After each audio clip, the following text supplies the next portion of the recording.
Hello and welcome to the John Robb tapes. And in this episode I speak to Jon Ronson about his latest book, his stand-up tour, and he really opens up and talks about himself and his inner soul.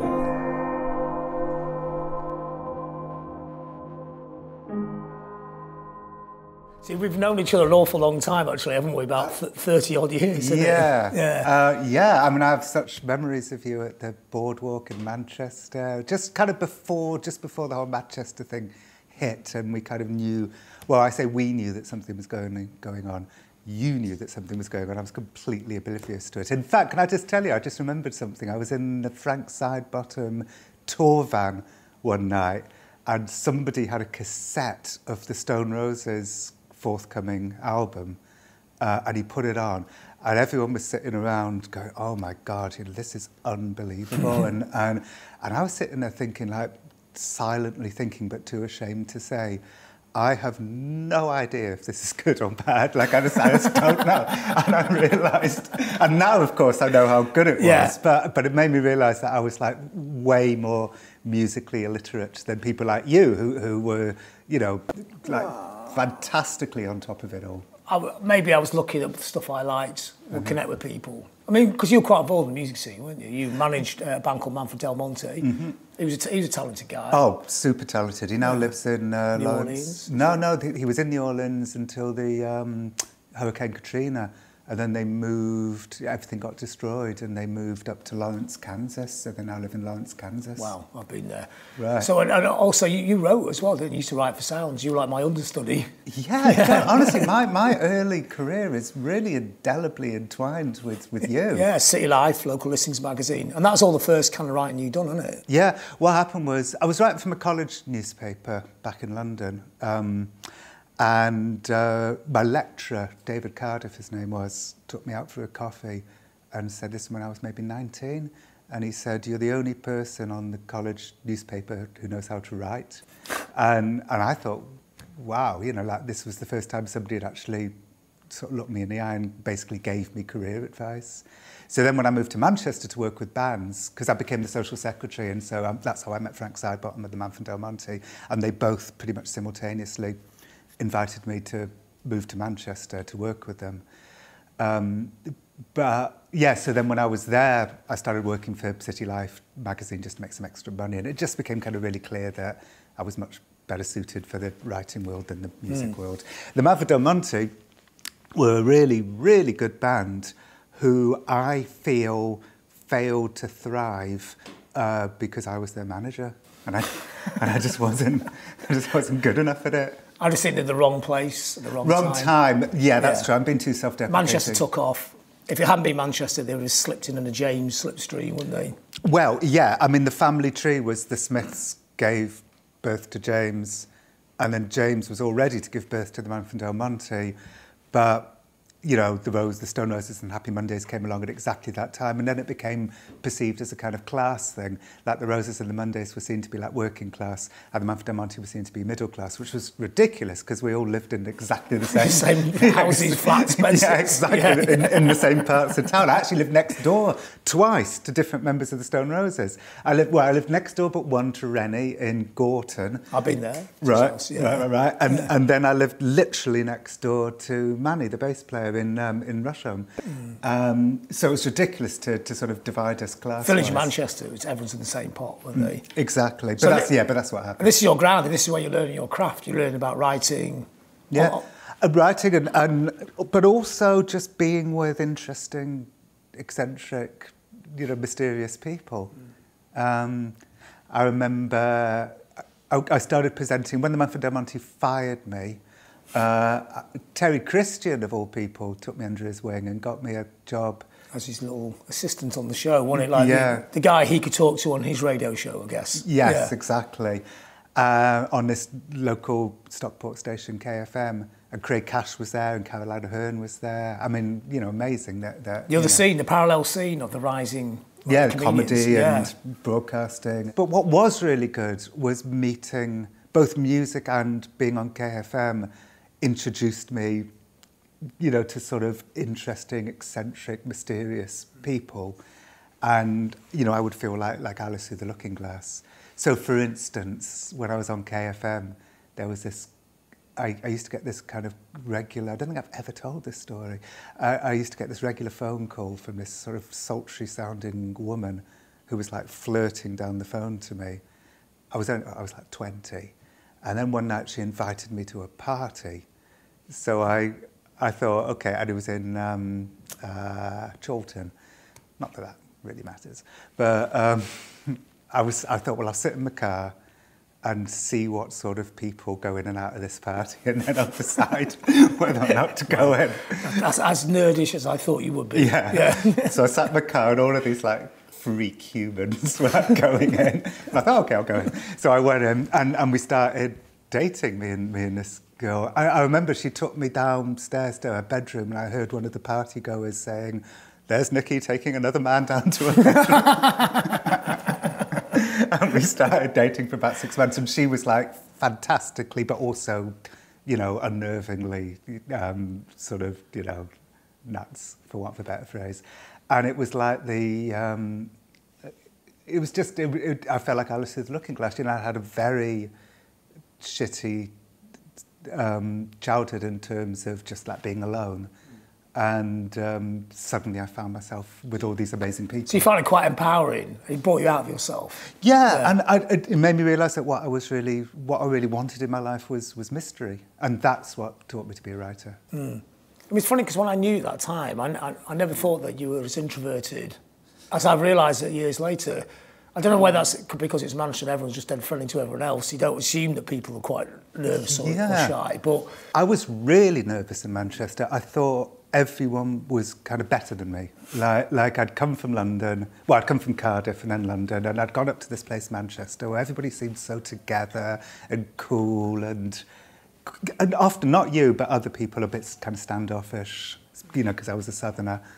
And yeah, I felt very, you know, I had the whole time I lived in Manchester, I had quite a big inferiority complex. Yeah.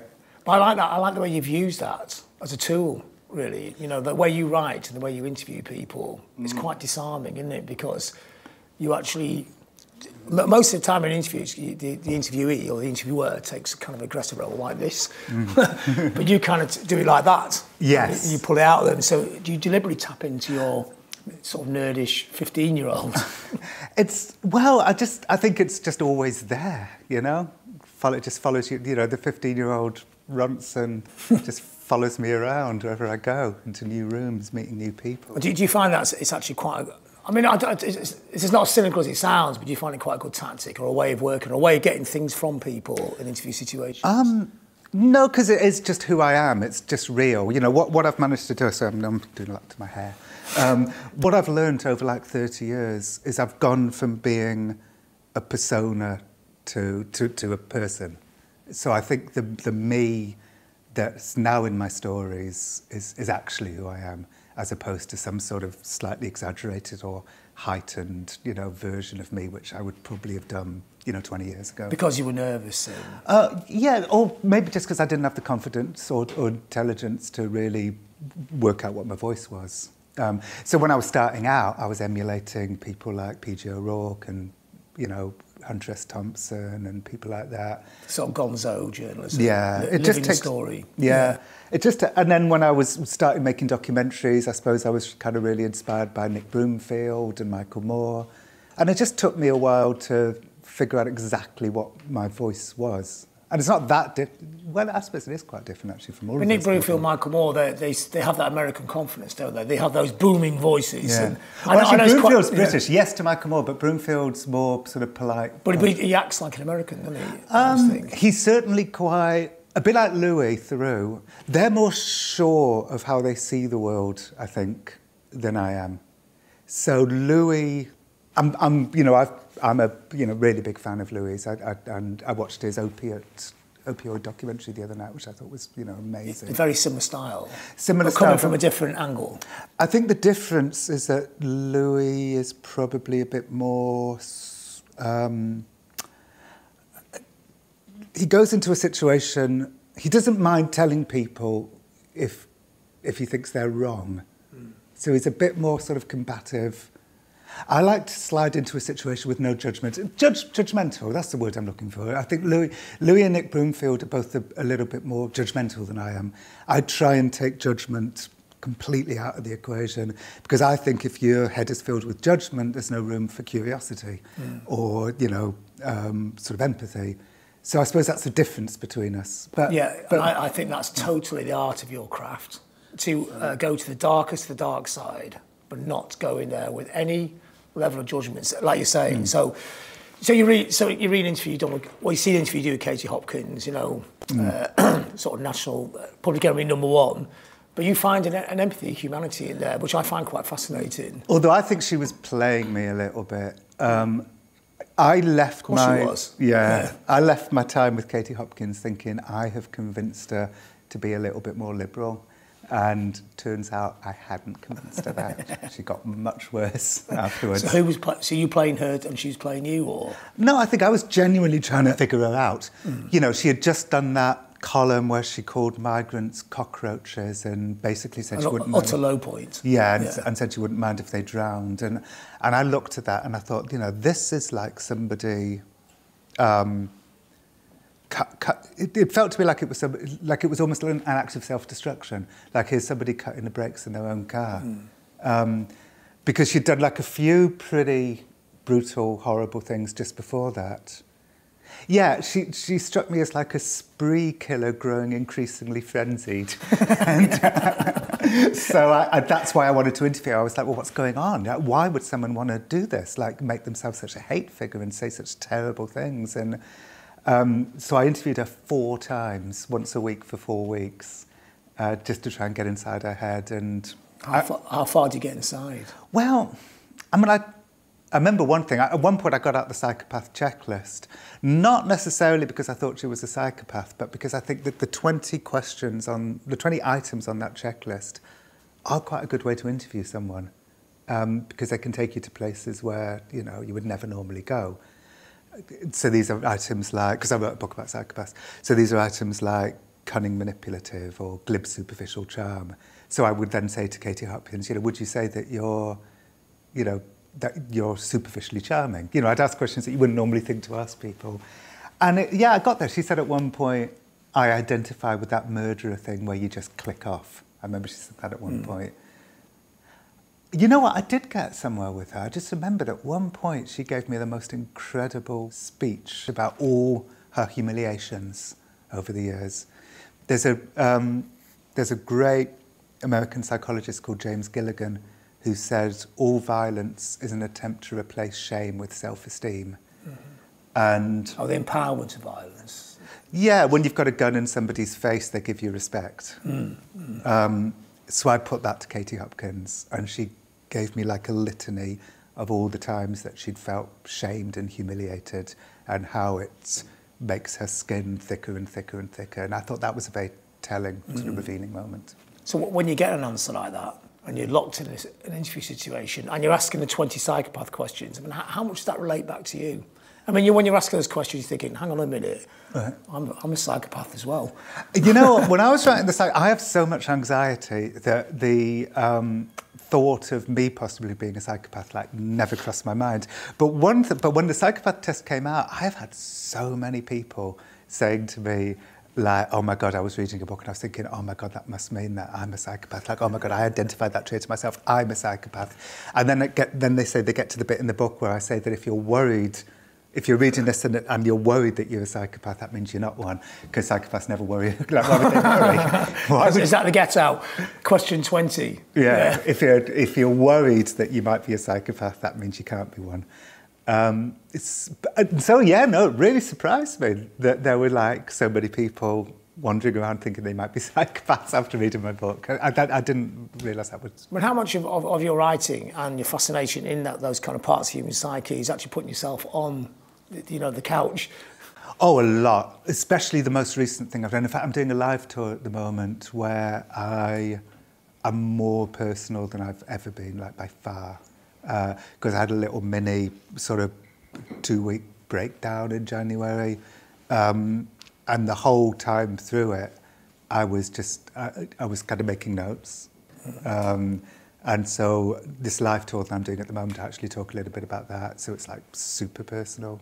I mean, are you apt to have breakdowns? Or No, first time ever. Yeah. I mean, I've had anxiety my whole life, but What's it, social anxiety? Or definitely social anxiety. Also, you know, I catastrophize. And so if I can't get my wife on the phone, then I immediately go to, well, she's obviously dead. The other thing I think I have actually is what's called scrupulosity. This is new, and I think this is part of the reason for my little breakdown. Scrupulosity is defined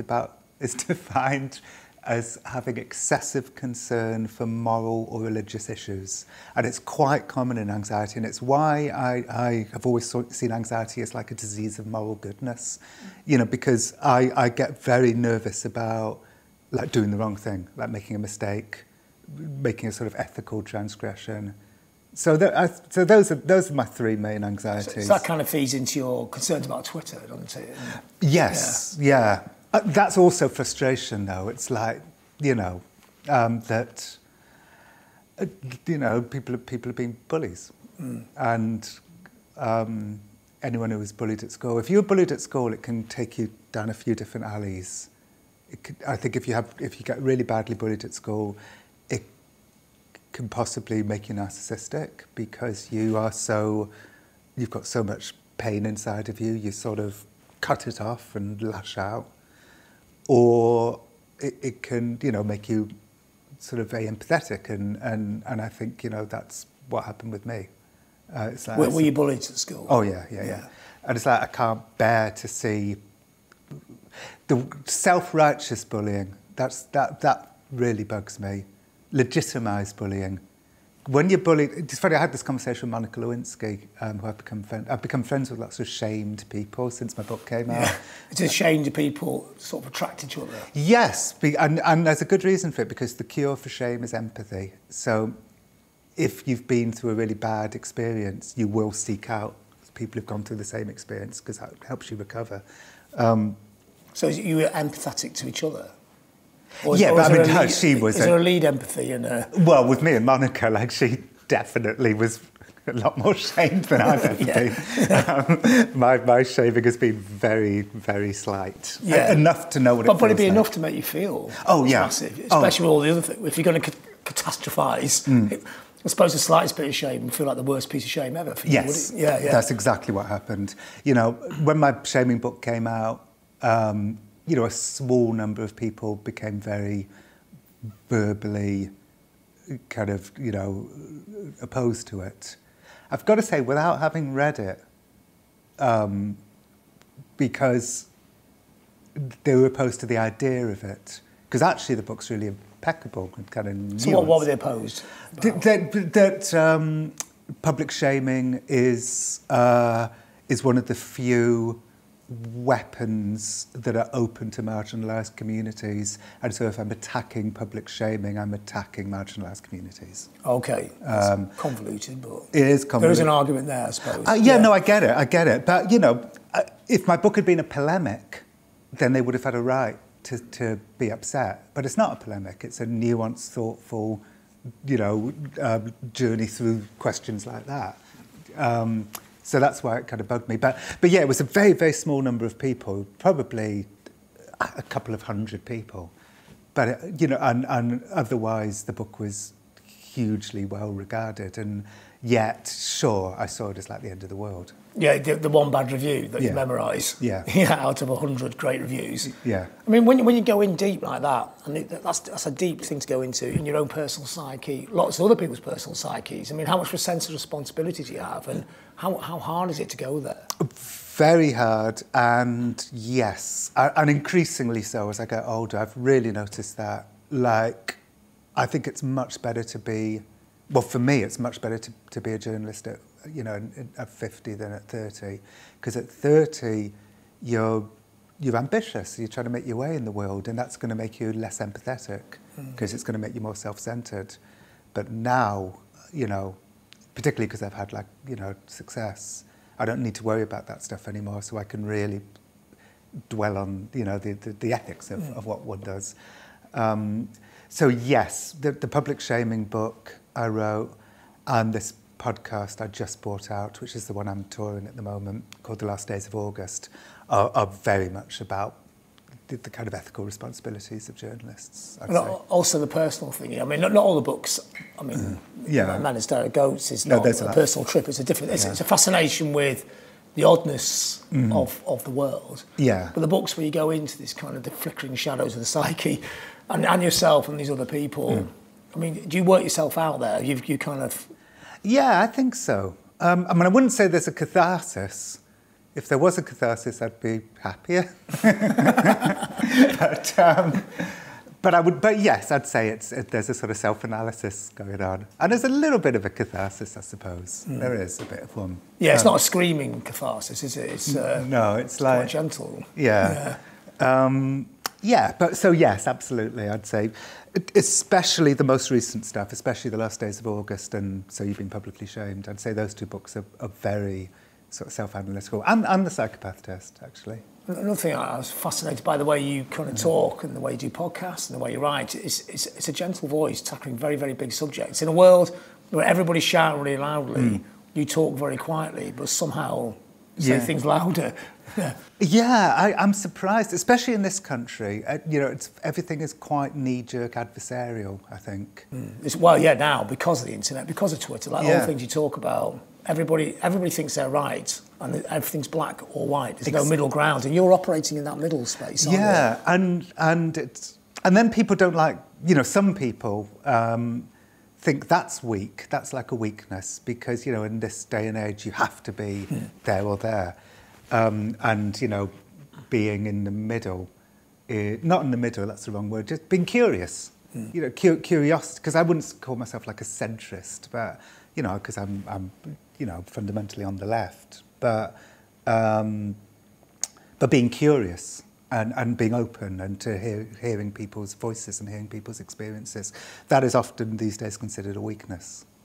Yeah, and that thing where seeking empathy, not being judgmental, that's not very 21st century, and I'm quite fascinated by that. Yeah, it's really not, and I, but I think you need people like who do what we do. We're another ingredient.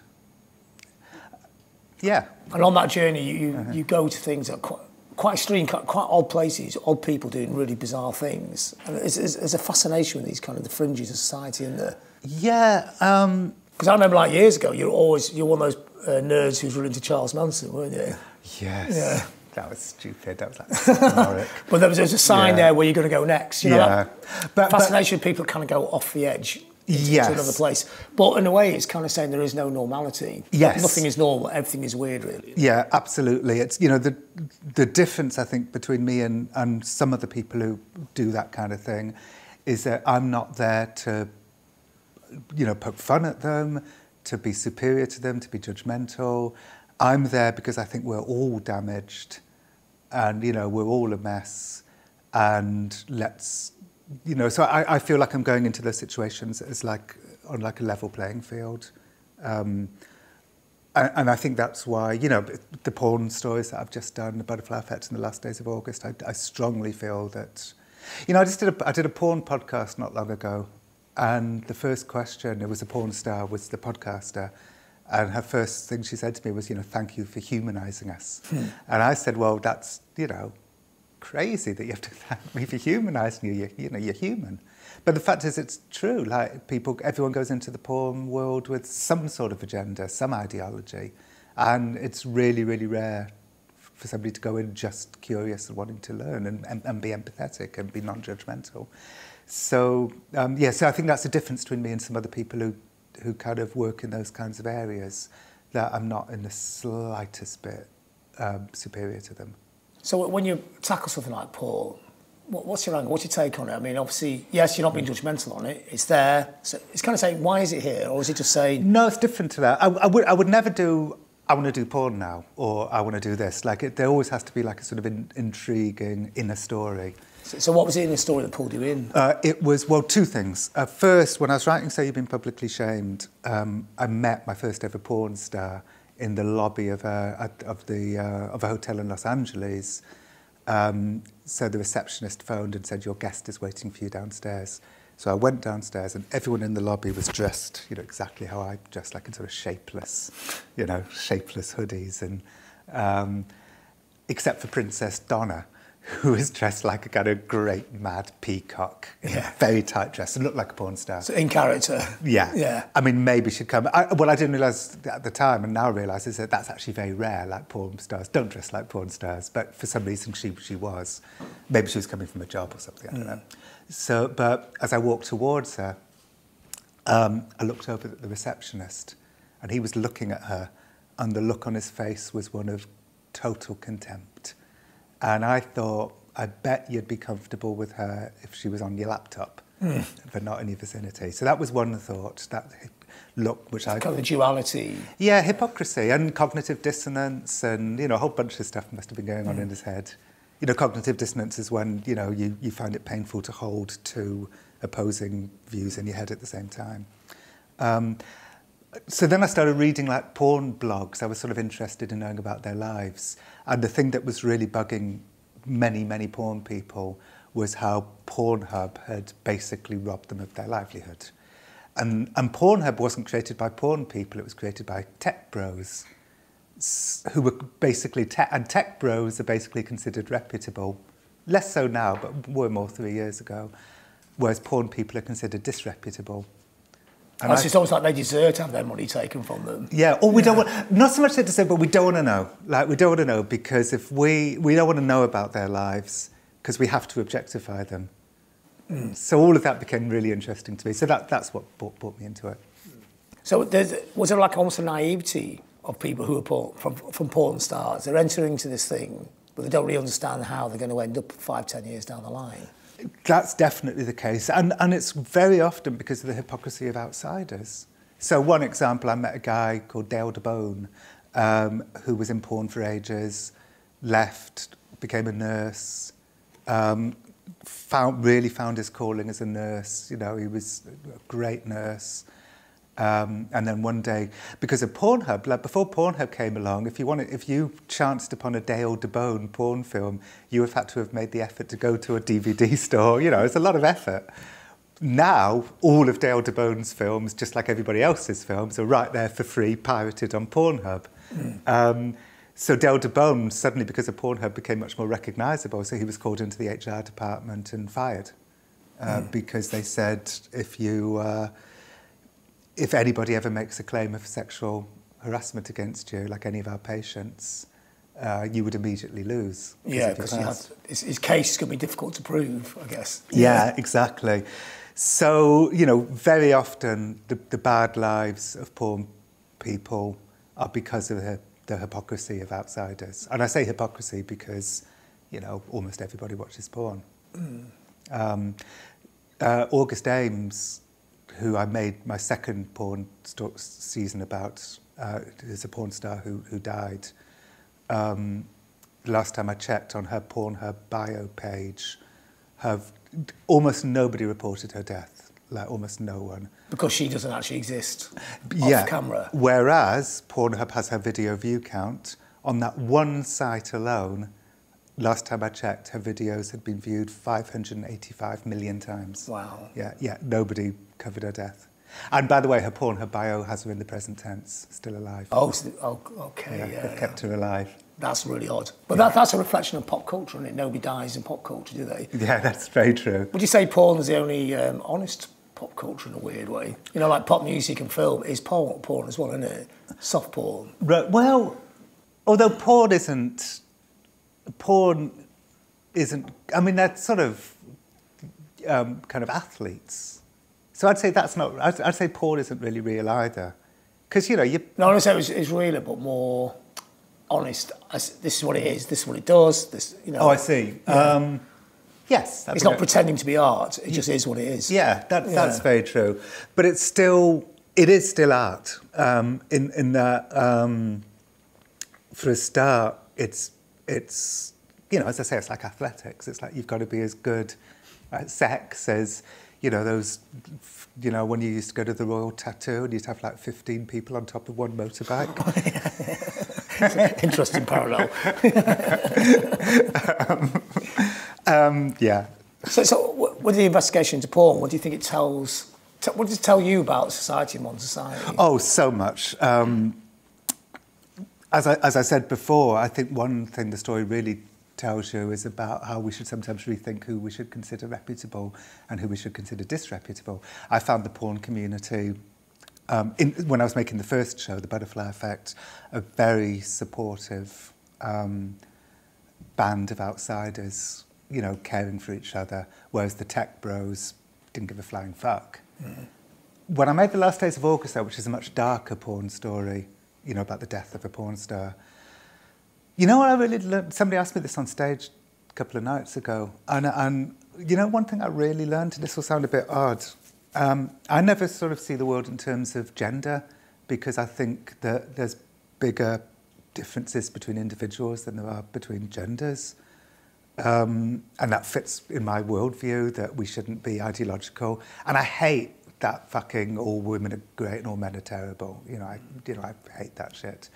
But The Last Days of August kind of is a story about gender.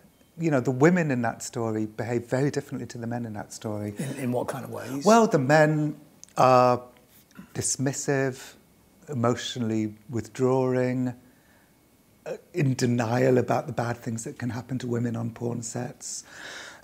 Whereas the women seem to be very concerned about making sure that the men don't feel bad about themselves.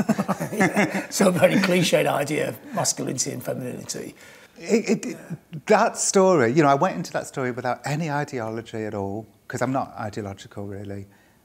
And yet that's the story that I found. I found a story that... You're not ideological in the context of making a film about porn, or generally? Well, I try and... Certainly in terms of storytelling, I always try and not be ideological, because I feel that clashes with telling human stories.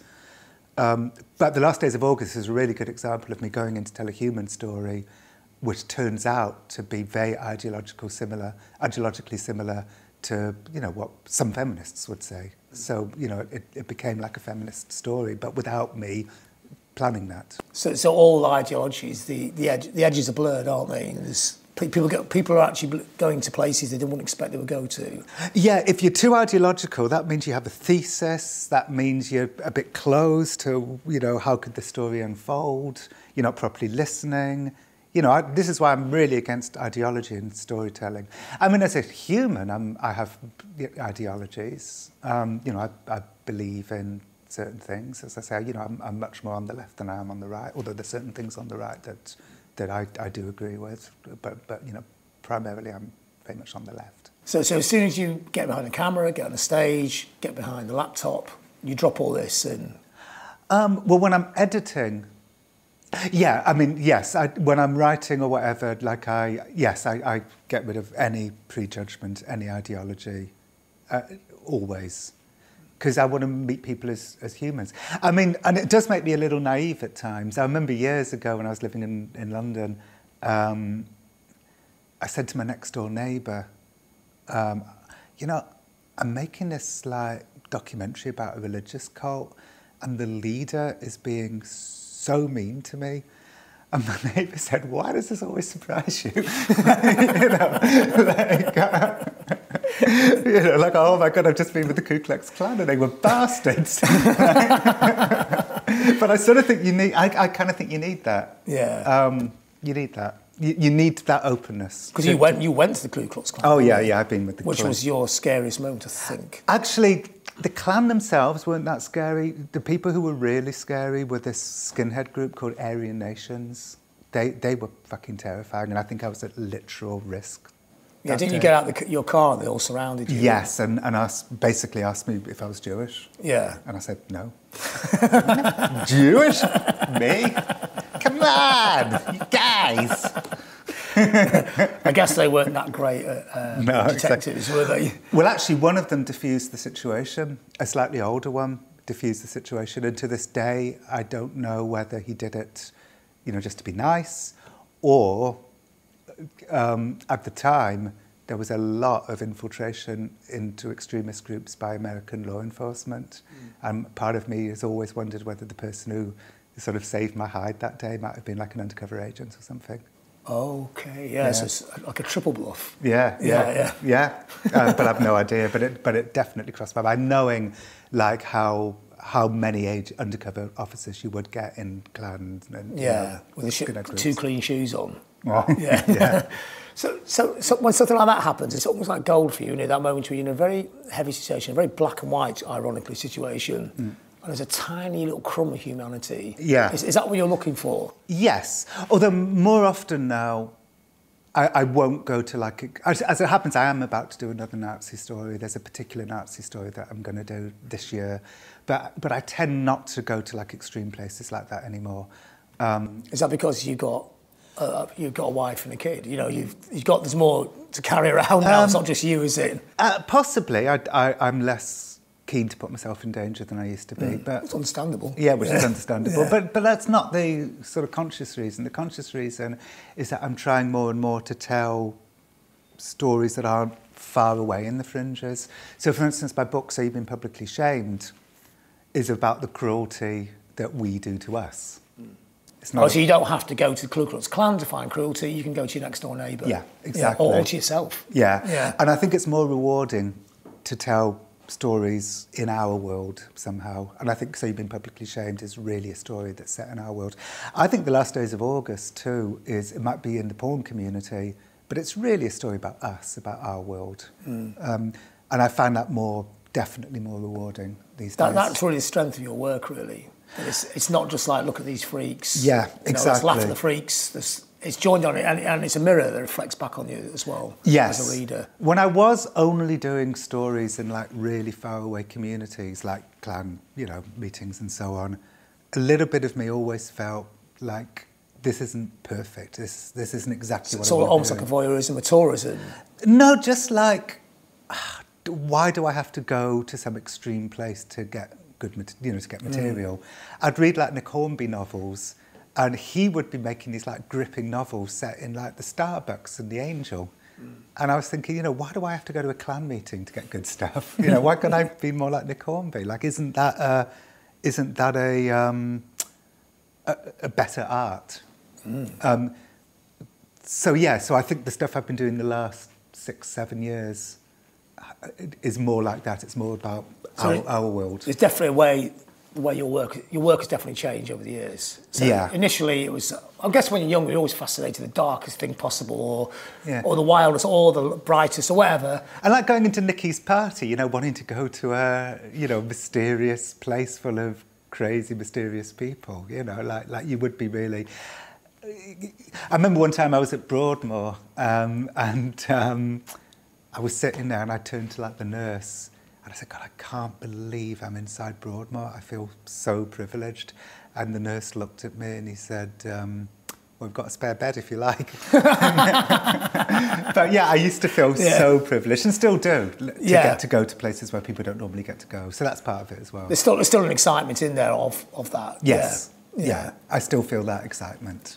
So obviously you say your school days are difficult, but how much does your Jewishness feed into this to make you feel slightly on the outside? Or does it? Maybe it doesn't. Yeah, honestly, not much. Like, the school I went to in Cardiff had quite a lot of Jews. I mean, it was a relatively tough school. It wasn't as tough as the other comprehensives around, but it was still a pretty tough school. But there was quite a lot of Jews there. And as a consequence, I never experienced any anti-Semitism. Like, amidst my bullying, it was never anti-Semitic bullying. There's other reasons. Yeah. I mean, and in some ways, I don't want to be like victim blaming of myself, but I was, an awkward kid, like, and honestly, I've experienced very little anti-Semitism in my life. It's the only real anti-Semitism I feel like I've experienced in my whole life has been in very recent times, the last couple of years, and it's from Corbyn fans. And I'm sorry that that's like an unpleasant truth, but it is the truth. It's the truth, I'll give you just one example. Half an hour after the Pittsburgh shooting, where, I can't remember, 11, 13 Jews were gunned down, I got a tweet from a Corbyn fan saying, see, that's anti-Semitism. Like, oh, thanks for not killing me. Thanks for only telling me to constantly renounce Israel. And my point about that is I've been to Israel in my entire life. I have spent 3 days in Israel. Once when I was 11 and I was on a school cruise, and once when I was doing a story for The Guardian and I spent 2 days there. So I feel as akin to Israel as I do to Marrakesh. And this is used as a little stick to beat you with. Oh, constantly. Yeah. I've been told over and over again, like, you should be forced to renounce Israel. So I would say, like, forced how so? Yeah. And the other thing I say is, would you say to a Muslim, you must be, why aren't you renouncing the Saudi regime? Why aren't you renouncing ISIS? Would you say to a Catholic, why aren't you renouncing the IRA? Yeah, it's okay. It feels okay to them to say it to Jews. Again, another example of the black and white polarisation of culture, politics, everything, thinking that goes on. There's no grey middle ground. There's no grey middle ground, is there? Actually, I believe this is green. That's not green. It's grey. It's kind of grey, yeah. So, and again, the thing that really bugs me about that is it's self-righteous and they consider it legitimised. It's basically a statement and they don't listen to what you say back. Is that more than what they're actually saying? Is that the bit that really annoys you? Well, also the fact that I think it is bigotry. Like I have never said, nobody has, no one has any idea what I feel about Israel. Like, no one has a clue. It's just assumed. Yeah, it's just assumed that I'm one of those, So it's the opposite the way you approach things. So you approach things... when you go to something to do a story, it's non-judgmental. You just see what the story is, what is going on here. Total curiosity, total openness, whereas they just make a whole bunch of... Assumptions. And make them call them the truth. Yeah. Yeah. And then they... and then they, in their bubble, they're all like congratulating each other, and it becomes like a legitimised form of bigotry. Whereas you prefer the nuance, the confusion of the humanity. That's what humans are, isn't it? You may think you believe in something, but you can't be that bricked into one point of view, can you? Yeah, absolutely. I mean, it's because it's not true. It's pseudoscience. It's just not true. Which has been the fascination of, it runs as a theme through everything you've done from the start, really, isn't it? It's both, wanting to get to the factual truth of what something is, but doing it with curiosity and a lack of judgment. Or do you actually even say there is a truth? Sometimes there's a truth. Like, sometimes there is a truth. But does it not just move about a little bit? Sometimes. Even if it's, I don't know, the CIA, they're very stern like that. Yeah, but they still do some weird shit. Yeah, that just makes no sense. Yeah. But I mean, there are like some things are true. But yeah, some things are vague. And it's trying to be able to figure out. The vagueness is fascinating, though. Vagueness is, the grey area. That people are very opposed to grey areas. I say this, in my various talks sometimes, that, the truth about humans is that we're a mess. We're good and bad. We're clever and stupid. We do good things and we make mistakes, which is why I get so annoyed when somebody is defined by a mistake, which is what happens all the time now on social media, and context is considered a weakness. And then the way that they apologise is scrutinised, and it's wrong for all sorts of reasons. But the main reason is that why do we all know that most people are a mixture of good and bad. There's some psychopaths out there, but most people aren't psychopaths. So it's like we're all pretending to ourselves and to everybody else that we don't know that that's true about humans, and that actually, because Twitter is a stage for constant artificial high drama where everyone's either a magnificent hero or a sickening villain. And I've been lucky that, people tend to like me and not dislike me. But in a way, it's all part of the same problem. Because if you treat somebody like a magnificent hero, it's very easy for them to become like a sickening villain. Which happens all the time. That's the Twitter front line, isn't it? Whereas most people live in the grey area between hero and villain. Yeah, which is what you documented since you started, yeah. Yeah, exactly. Well, thanks for that, John. Robbo, Okay, thank you. All right. Thank you so much, John.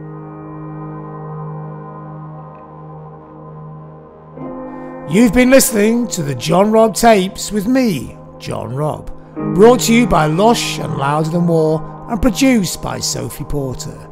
If you enjoyed it, please subscribe and share. Thanks for listening. Chances are, if you like this podcast, you'll like other podcasts made by Lush. So why not listen to the Lush podcast?